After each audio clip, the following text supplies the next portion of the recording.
بله سلامونه قدرمنو دوستانو، تمه ده چې جوړه به یاست او شپه ورځ به مو په خیر تېرېږي.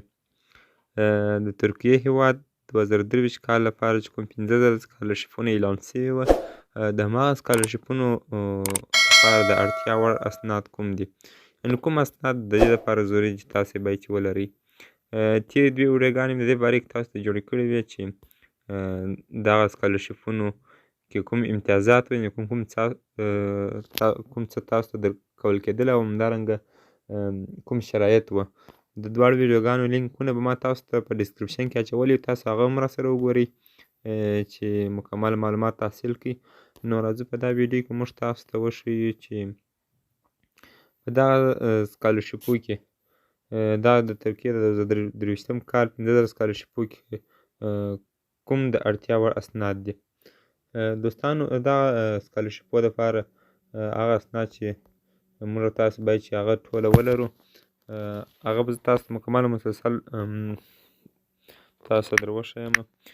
هغه د اړتیا وړ اسناد چې کوم دي، هغه په لومړي سر کې چې دی هغه دغه د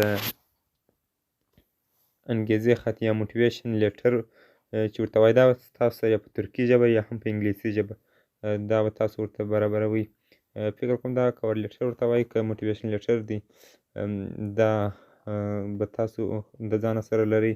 همدارنګه د هغه نه وروسته به تاسو دغه د ځانه سره لرئ. دوستانو زه به تاسو ته در وښیم په دغه کتاب عکس دی. ستاسو هغه عکس خپل یو عکس درڅه غواړي چې 3 په 4 کې به وي، دغه ستاسو کوم عکس چې دی، د هغه نه پس به ستاسو سره که درته ووایم پاسپورټ یا هم تذکره، په دغو دوو کې چې هر یو ستاسو سره وي، دا باید چې تاسو ورته اماده ولرئ. که چېرې تاسو غواړئ چې دغه سکالرشیپو ته ثبت نام وکړئ، نو دغه د اړتیا وړ اسناد دي چې ستاسو سره باید چې موجود وي. په 4م قدم کې شهادتنامه، یعنې د مکتب هغه کومه شهادتنامه چې ده یا ټرانسکریپشن چې دی، هغه باید چې ستاسو سره درسره وي. په انګلیسي ژبه کې هغه به ستاسو سره درسره وي.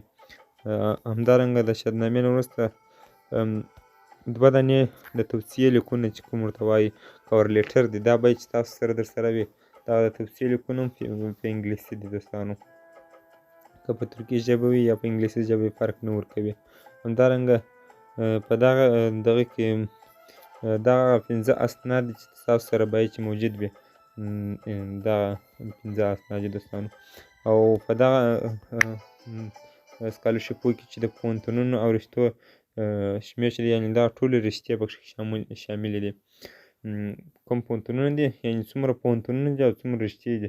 رشتې چې درته ووایم تقریبا ټولې پوهنځي پکې د طب نه نیولې، که انجینري ده، که کمپیوټر ساینس دی، که اقتصاد دی، که ادبیات دي، مکمله دا پکې کې دي.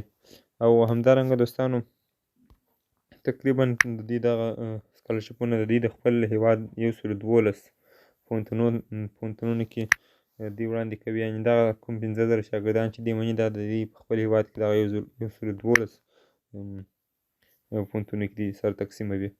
همدارنګه دغه ټاپل و دغه نمرې چې څوک ولري، نو د دوی یا کومه بله داسې لاسته راوړنه ولري، لکه په ورزشي برخه کې چې مثال د یو پلیر وي، یا هم یو لیکوال وي، یو څېړنپوه وي، یا هم ریپورټر وي، نو دوی د قبلېدو چانس ډېر دی.